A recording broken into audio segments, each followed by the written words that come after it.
এই সূরাটি আয়তনে ছোট হলেও মর্যাদার বিচারে কোরআনে কারীমের শ্রেষ্ঠতম সূরাসমূহের মধ্য থেকে অন্যতম। নবী করিম সাল্লাল্লাহু আলাইহি সাল্লাম এক হাদিসে বলেছেন, ইন্নাহা লাতাআদিলু সুলসাল কোরআন, নিশ্চয়ই সূরা ইখলাস এটি মর্যাদার বিচারে এবং সওয়াবের দিক থেকে কোরআন কারীমের 1/3 বা 1/3 সমতুল্য।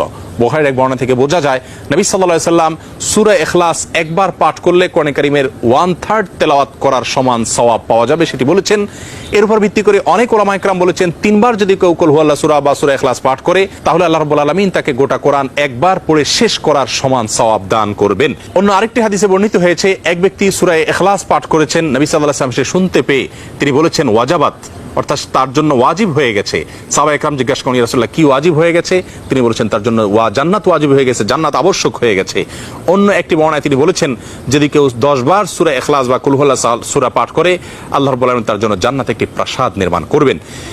মসজিদে কুবার একজন ইমাম নিযুক্ত ছিলেন, যিনি প্রতি রাকাত ফরজ নামাজে সূরা ফাতিহা পাঠ করার পর যখন অন্য সূরা মেলানোর অপশন আসে তিনি প্রথমে সূরা ইখলাস পাঠ করেন, এরপর অন্য সূরা পড়েন।